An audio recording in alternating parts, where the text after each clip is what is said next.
Bismillah və salatu və selamu alə Rasulillah.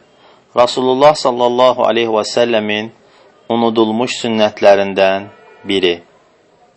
An Ali ibn Abi Talib radiyallahu anhu qal, qalə Rasulullah sallallahu aleyhi və səlləm, aleykum bil ithmid, fə innəhu munbitatun liş-şa'r və muzhibatun lil-qaza və masfatun lil-basar.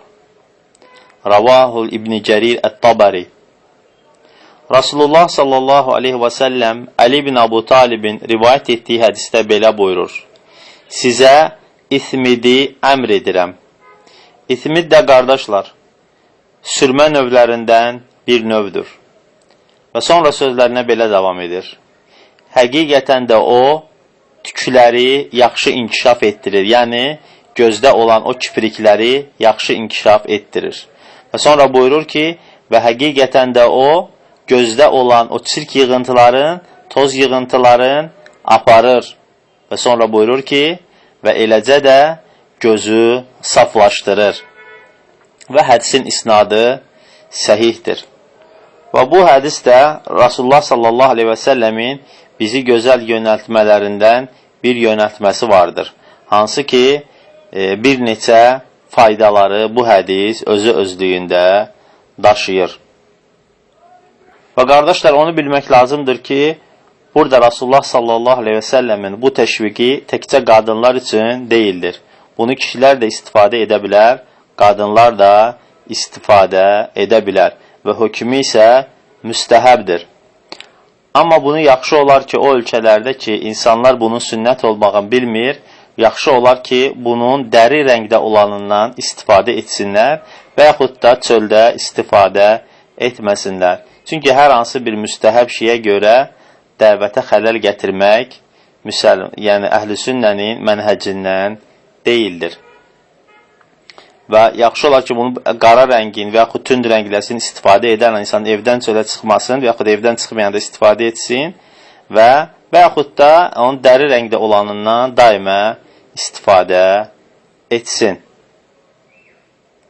Və o ki, qaldı ki, bunun istifadə etmək qaydalarına, bunu hər zaman istifadə etmək olar, ən yaxşı vaxtı yatmazdan öncə etməkdir. Necə ki, səhih hədisdə gəlib ki, Rasulullah sallallahu aleyhi və səlləm yatmazdan öncə sağ gözünə 3 dəfə, sol gözünə isə 2 dəfə sürmə çəkərdir.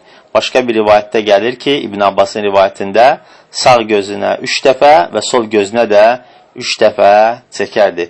Və hər ikisini də etmək icazəlidir. Həmçinin bunu Ramazanda da oruclu olarkən də istifadə etmək olar. Necə ki, Ənəs bin Məlikdən gəlir ki, Ənəs bin Məlik oruclu olduğu halda sürmədən istifadə edərdir.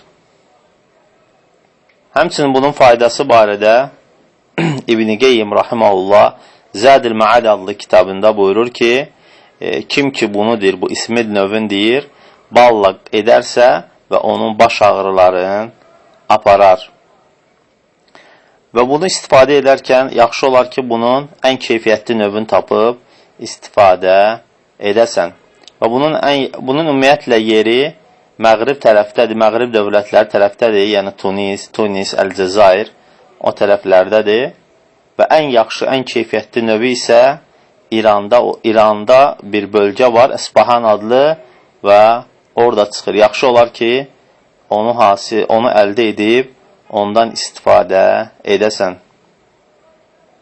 Və həmçinin bugünkü tibb elmi də bunu təcrübədən keçirdib və bunun doğrudan da nə qədər faydalı olmağın aşkara çıxardıblar.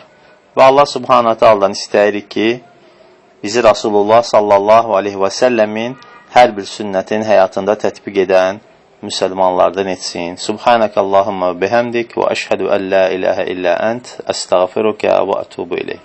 İxlasla.com saytı tərəfindən təqdim olundu.